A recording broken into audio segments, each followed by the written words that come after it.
Hello, everyone, and welcome to Amplify Your Authority. I am so glad that you are here because today we have a truly insightful conversation with one of my guests. And you're going to really enjoy this because one of the beautiful things about entrepreneurship and our journey is discovering how many different perspectives there are in the world, right? And we learn, it shapes us, we grow, and it makes us more relatable. Well, we're about to hear from someone who brings his passion and advocacy to neurodiversity. So if you don't know what that is, stay tuned because we're going to talk all about this. Shea Belsky, he is a former chief technology officer from Mentra, which is a neurodiversity employment network, and he is currently a senior software engineer at HubSpot. But he's also a speaker, and I am so excited to have Shea with us because he's going to just bring some light into this topic. Hi, Shea. How are you? I'm doing great today. Thanks for the introduction, Marissa. I'm really excited to be here, talk about autism, neurodiversity, and what that means for entrepreneurship and doing things your way. Yes, absolutely. And I think it's important for us to talk about these topics and really become a little bit more savvy and aware because there's so many misconceptions out there. But let's start with you. Let's start first. When it comes to neurodiversity, can you just give us an overview and explanation of what that is and what it includes, just so we're all on the same page? Neurodiversity represents biological differences in the way that the brain operates, the way that they perceive information, interact with the world, interact with people. It describes different ways that are pretty low level as far as how people kind of operate. And different versions or different iterations of that include autism, I am autistic, includes ADHD, ADD, dyslexia, epilepsy, traumatic brain injuries. There's a very broad umbrella of that which neurodiversity includes, one of those being autism, one of those being me. But it's very broad and vast. Okay, got you. So it's kind of the umbrella that includes all of that. Okay, great. Yes. Well, why don't we start with you? Can you tell us about your journey with autism? When did you first recognize your unique perspective? I was diagnosed at a pretty young age at 2 years old with autism. At the time, it was the diagnosis of Asperger's. That diagnosis has since been phased out as far as the medical definition goes, and I've kind of been grandfathered in as far as being diagnosed with autism. I could still choose to refer to myself as having Asperger's. For sake of simplicity, I choose not to go by the definition anymore, but if I was to be asked if I had Asperger's, that is technically true. But for simplicity's sake, I just say that I am autistic to make things easy. Gotcha. And this was also at a period of time when most of the people getting an autism diagnosis were white men, to be honest with you.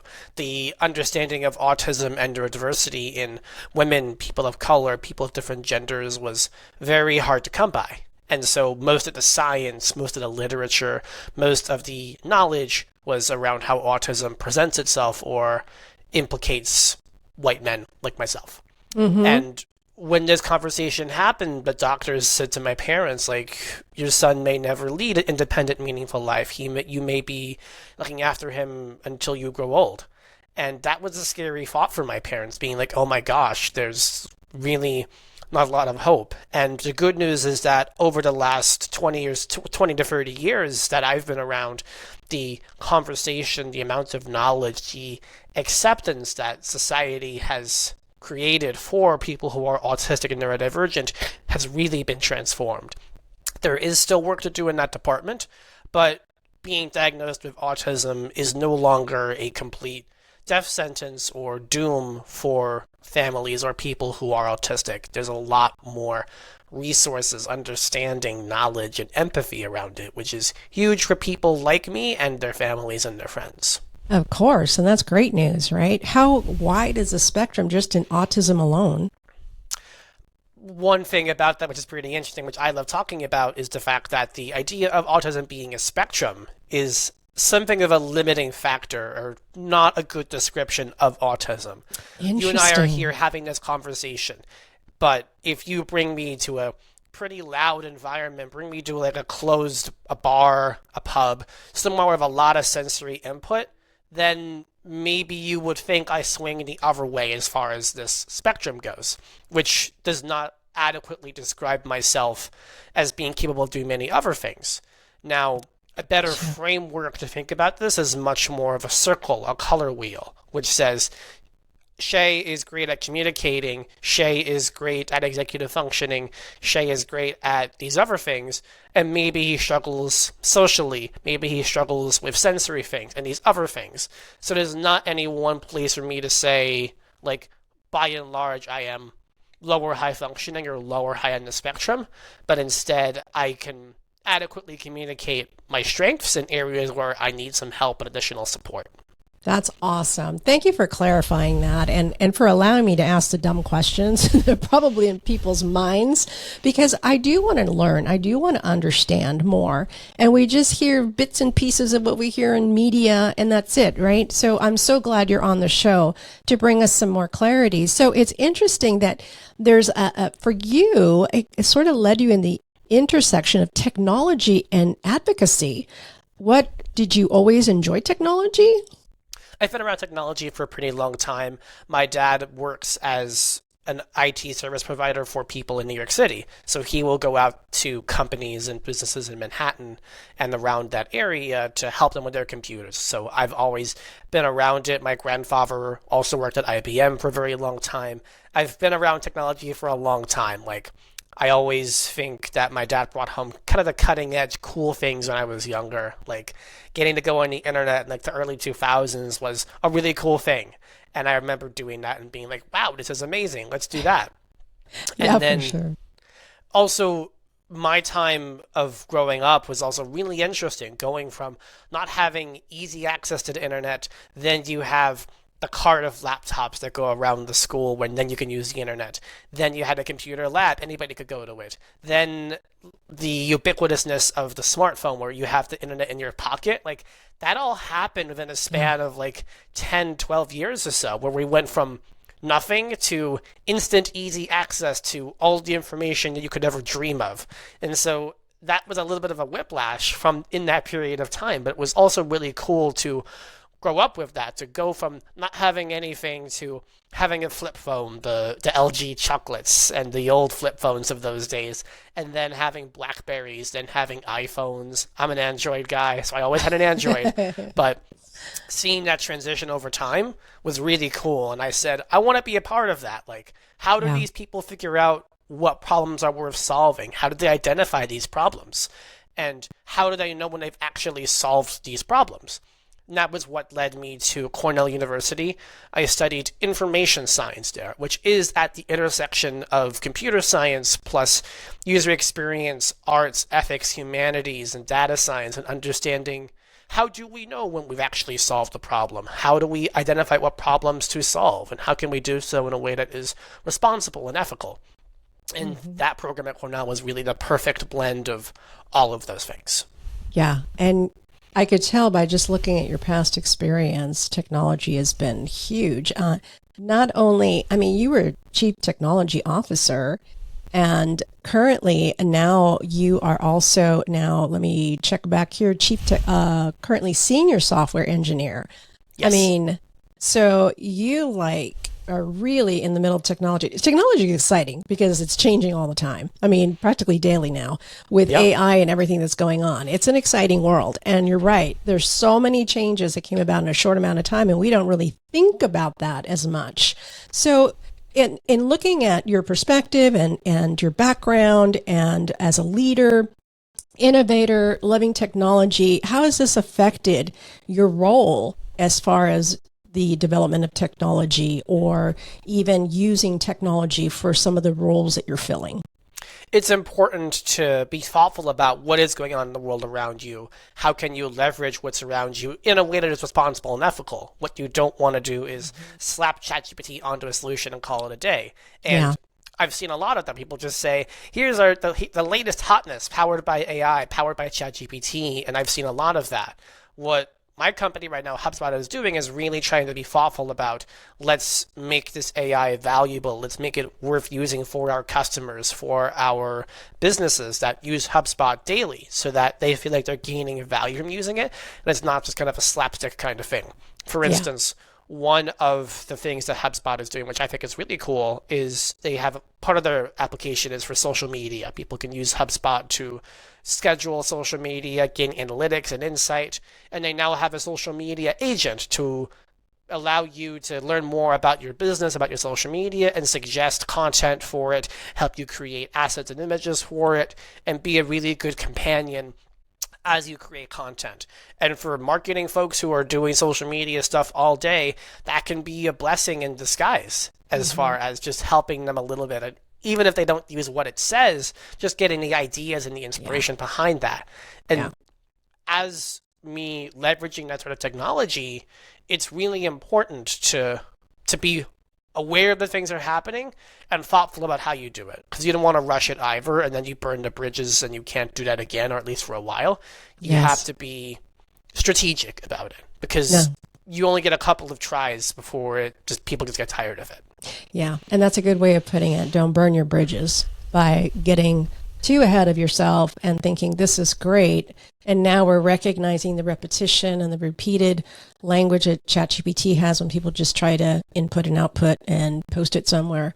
Right. We're seeing that. So you're really passionate. I kind of want to segue into the workplace. You're really passionate about educating others about neurodiversity. Why is that? Is it something from the misconceptions you see, or something from your past? Or, I mean, obviously you're very successful. You're also married, right? Yes. You recently got married. A year ago. A year ago. Congratulations. Thank you. Why the passion to educate others as far as neurodiversity? What I've found in my experience is that it's such a huge topic for people, but they don't know how to talk about it, or they don't know who to talk about it with.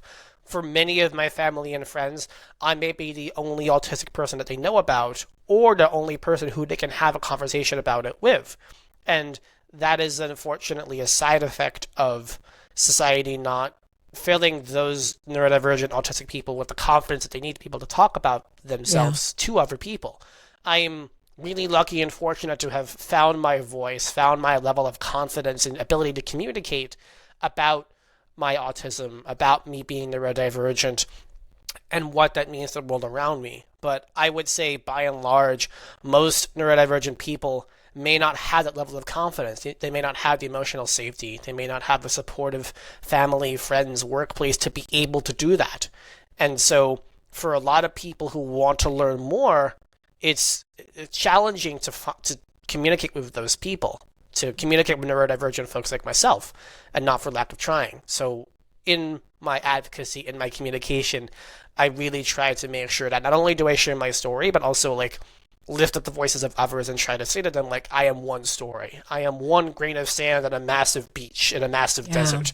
So I recommend people listen to other folks' experiences too, to gain a broader understanding, because my experience is one experience of being autistic. I am aware of the experiences of those who have ADHD, dyslexia, epilepsy, but I won't say that I have any of those things, and I don't.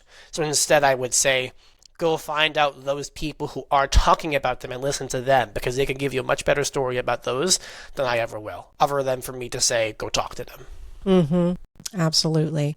So have you noticed some common misconceptions specifically in the workplace?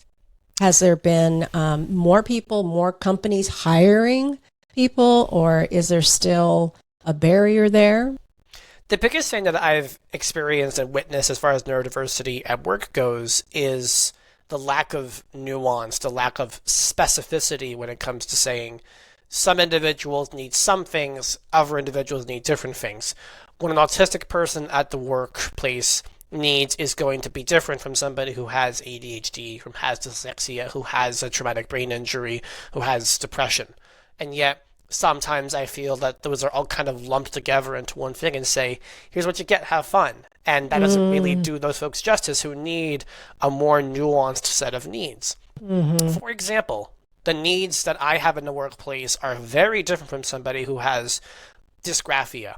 Dysgraphia describes people who have difficulty reading and writing and dealing with text. And so what I face on a day-to-day basis may vary from what they face, and they may need a different set of tools or technology to get their job done. And they may not have the same struggles that I do as far as socialization and sensory stuff. It's just a matter of being able to process information in their world and actually do something with it. And so the misconceptions that I found is making sure that the needs of the individual are adequately met to be able to do their job. Yeah. And some people listening to you might think, wow, he's so articulate and he's so confident, because you are. And how Thank did you. you talked about just finding that confidence. Where did that come from? Did that come from within you? You said you had a good support system, but was that trial and error? Was that like making mistakes and learning from mistakes? Or was that just knowing that you had skills, that you wanted to speak and become a speaker? What was it that led you to that confidence? A little bit of all of the above. When I got to Cornell, I said to myself, I want to become better at this. Not necessarily like better at it than other people, but I at least want to be able to feel confident in myself that I could walk into a room and give a talk about something if my life depended on it. That's an extreme example, but so much of being at a big place like Cornell is being able to take something by the wheel and run with it. Even if you're not fully confident in yourself, you should be able to at least squeak by. And so for me, the barrier was, let's just squeak by and become confident in this. And what I actually discovered was a great way to do that was to become a teaching assistant. Because being a teaching assistant gives me a lot of education and support and guidance as far as what students expect from a TA. And that was a great starting place for me to say, okay, here's how I lead a discussion section. Here's how I run office hours. Here's how I tell a student no. It was kind of like a little crash course for me as far as being able to communicate. And that was a great starting point to then develop my skills and do trial and error and become more and more confident in myself to communicate. And what ended up happening was I just really kept going at it to the point that I did become good at it, better at it than other people, who then looked to me as a resource. And I'm like, when did this happen? I thought I was supposed to be bad at it and not great at it. But by the time I left Cornell, I was really feeling confident in my ability to communicate with people and help people in a room process information that maybe they didn't know how to, or in a way they didn't expect to. That is very inspiring, because everyone struggles at some form or another with confidence, whether Yeah. they're venturing something new that they've never done before, especially entrepreneurs. So that was very inspiring. So I'm curious, because you speak a lot. What was one of the most impactful pieces of feedback or success story that you heard as a result of you speaking out and talking to different audiences? Can you recall one? This is a one that's more personal to me. Mm-hmm. I'm a big skier. I like to go skiing, and I know a lot of people who do. So like it's a very broad ski family. Mm-hmm. And I was talking with someone, like not even someone who like I was like super close with, like a friend of a friend or something, but somebody who was like vaguely aware of me and my existence. They were aware enough of me if someone had like shared a post I'd made on Facebook or Instagram or whatever. So they were aware of me. And they were just talking to me about their son who is autistic. They don't know how to support them. And we talked for maybe 30 to 45 minutes, not really a long time. And she says to me, like, I gained more talking to you in this 30 to 40 minutes than I have with like hours of a professional. And that really sticks out to me as far as being able to share my lived experiences from the perspective of somebody who is autistic to somebody who obviously wants to do the right thing, is caring for somebody they love, and is maybe finding that the professionals in this space have varying ability to communicate what's actually going on. Not to discredit any of those people. They are all Right. professionals and scientific and way smarter than I am in those areas. I think what people often miss sometimes is that first person, that personal message, or the ability to articulate that and have it be heard. And I think just listening to somebody who is autistic, like myself, gives people also a sense of credibility or like a sense of ease. Because like when folks like this person see me and being like, oh, your son with autism is capable of living on his own, having a job, driving a car, whereas maybe a lot of the doom and gloom they see in social media paint a different picture. But seeing it in the flesh in real life it kind of feels like you're seeing a celebrity in real life or someone who you look up to, because it seems kind of distant on social media where it's always these very polarizing personalities, but seeing it in real life makes it a lot more real and kind of in your face. Yeah. Obviously, parents that would come up to you, they're thinking of their child. What about people that really don't know anyone, but they don't know them personally, like they're not a relative? A lot of times people, like, for example, if someone dies, you just don't know what to say to that person. They say, well, don't say anything, just be there for them. But how do you start a conversation without being, and I'm asking the question that probably my listeners are asking, how do you start a conversation to get to know someone like with autism without maybe offending them or anything? How do you start that conversation? Because I think that's a problem we have in our culture. We don't know how to start conversations, so we don't. And we stay alienated and we isolated. Treat them like a human being. That sounds very simple, but something that I've encountered myself personally is the sense of like infantilization. I have to be held with like child gloves, and that's me personally.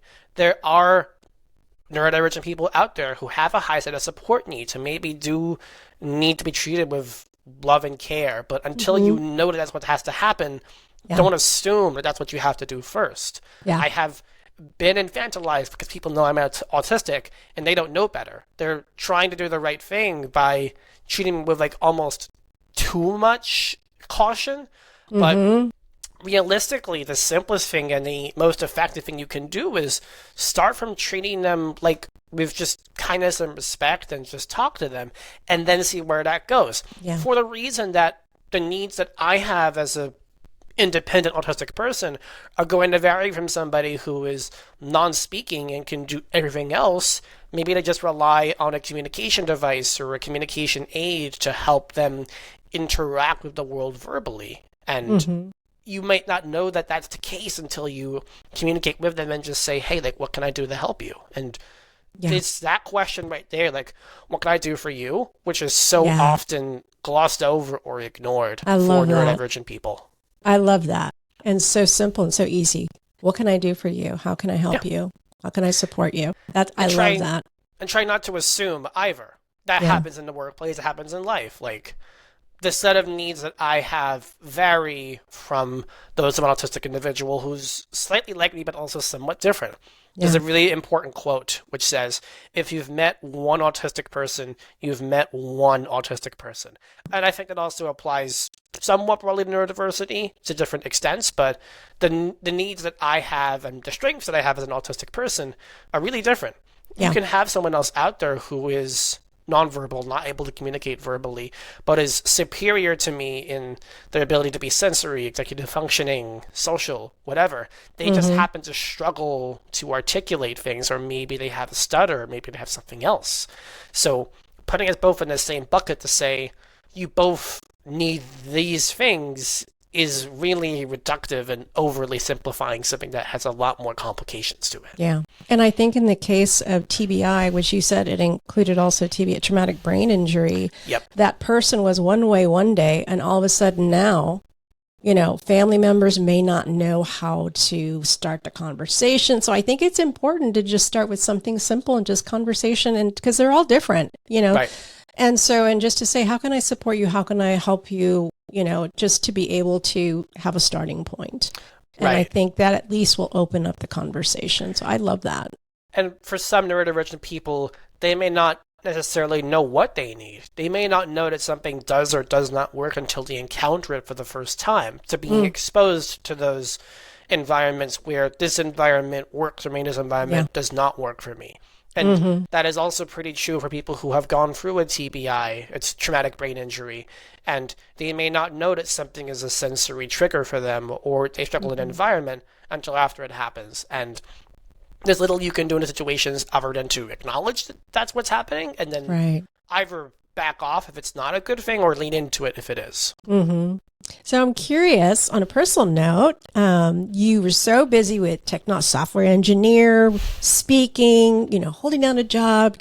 How did you meet your wife? When did you have time to meet your wife? We met on Bumble dating app. Oh, how exciting. February 1st, 2020, which is always really interesting. Technically, we are like a pandemic couple of the sorts, but also not really, because we existed for about a month and a half before the pandemic really shut things down for the first time. So we did a bunch of normal things that you would do. We went to the cidery, the Down East Cider in Boston. We went skating in the Common. We went for a lot of runs together. We did a lot of things together. And then when everything shut down, she was studying for her board exam physical therapy, and I was working remotely at the time. And I remember calling her up and saying, like, my parents have a place in the Catskills in New York. Do you want to come hang out? And she said, yeah. She was just studying. I was just working. And less than 2 months into knowing each other, we lived with each other for basically 10 days. And that was such a fascinating experience for someone for the first time. Like, either it's going to work or it's not. Mm-hmm. And that was a really interesting time. Oh, wow. That's exciting. My husband and I, just a little tidbit there, when we met, 3 weeks later, he told me, Marissa, I don't want to date you. I want to marry you. Wow. And that was it. And I said yes. And we've been married 38 years now. Yeah. Congratulations. So it was love at first sight. So people talk about dating apps and how can that work? Well, love at first sight, 3 weeks later we were engaged. So yeah, very exciting. Congratulations. I think that's awesome. So looking ahead to the future, what changes would you like to see, or do you hope to see when it comes to neurodiversity and inclusion in the workforce, specifically in the workforce? If I had a magic wand and it could do whatever I wanted, I really think that the standard should be that every manager, every person has an awareness of neurodiversity and knows what that means to people. I think as a society, we've come a really long way with people who are deaf and blind and have other visible handicaps, and how we accommodate those folks. And society has come a great way to making sure that those folks are included with captioning, with the rumble strips, the corner cuts on the streets for people who have disabilities that might be more immediately obvious, or more of a physical effect, or more of a consistent impact to one's life. With neurodiversity, there's a lot more nuance to it, and that's where I think people kind of get almost tired of trying to account for everything. But you don't have to tire of that or account for every single little thing. It starts with being willing to be inclusive, to be equitable, and what one person's end state of equitable might look like is going to vary from someone else's based on the job, based on your family, based on your life. As long as we're working to create that equity and to get to that end state, how you get there and what there actually looks like may end up being really different from person to person, from place to place. And that's where I really would like to see society go in the long term. Yeah. For those listening, those in the neurodivergent community who may feel isolated right now, but have a spark of hope from listening to this podcast, what advice or encouragement would you give them? The number one thing that I think is essential to becoming confident in yourself as a neurodivergent person is to look inward, to reflect on what works in my life, what doesn't work in my life, and what sort of help can I ask for, can I get to facilitate those things. If you know that something in your environment, in your life, in your work is a turn on, then lean into that, really embrace it. And if you know something is a turn off, try to work with your life, with your workplace to reduce that as much as possible, or lean on people who can advocate for you. You don't have to do it alone either. You don't have to do it by yourself. If you feel as though you want to lean on your friends, family, coworkers, peers, boss, whoever it is to get stuff done, then do that. Because those people around you should want to have your best interests and to help you become the most thriving version of yourself that you have the potential to be. Yeah. So if people wanted to find support, or maybe wants to find a job, now remote work, is so common now. I would think there would be more opportunities. Where would they go, or could they contact you? Where would they start? If you want to contact me, I am on LinkedIn and I'm on the web. You can search for my name. There's only one of me. I promise that you'll find me if you search for my name in the podcast title or the notes or description or wherever you're listening to this podcast. If you search my name on the web, you will find me. There's only one of me. I promise. And as far as the job search, as far as finding the right opportunity for you, that really does come down to understanding what your needs are and your level of comfort with articulating those needs to an employer. Something that I do believe in very strongly is that if you do have a unique or bespoke set of needs that are going to come up in the workplace, the sooner your employer knows about those, the better. That way they know if they can or can't support you. And if they can't or don't want to, then you know that they are an ableist employer and you don't want to be there anyway. Yeah. At the same time, you don't want to disclose unnecessarily in a way that could be distracting. So really be thoughtful about what you want to say, why you want to say it, and what you're hoping to accomplish. I think that also takes some internal reflection to say, what's my message? What am I trying to say to these people? That way they know what they need to know and nothing more. Yeah, that's awesome. Shea, you bring hope and inspiration to everyone. So thank you so much for what you're doing. Keep speaking. I hope people listening to this podcast will have you on their podcast, maybe even. Do you do stage presentations as well, or all virtual right now? Certainly. I just came back from a conference yesterday, the Kennedy Krieger conference, and I am always eager to get up in front of people and talk. I am virtual in person. I'm in the Northeast, but happy to travel. Yeah. Is there a book in the future? People keep asking me about that, and at this conference I was at yesterday, people are like, there's no written material about neurodiversity and leadership. My talk yesterday was about how do you prepare neurodivergent people for career growth, to become a manager, to take on authority. And people said to me, there's just so little literature on the subject. So it definitely got me thinking about putting something out there into the world. I think I want to be in a little bit more of a concrete spot as far as what I actually want to put the pen to paper on. But I'm definitely, the gears are slowly turning. The seed has been planted. I hope so, because you're very good at communicating. You articulate everything very well. Thank you. I would love to see a book in the future, but no pressure. When the time is right, you're newlywed, right? You're a newlywed. Enjoy your wife right now. About a year. Thank you. So thank you so much for being on the show. I really appreciate it. Thank you so much, Marissa. So everyone, if you need to contact Shea, he is available. You can reach him on LinkedIn. I'll have all the information in the show notes. Thanks for joining us. Thank you, Shea. Thanks, Marissa.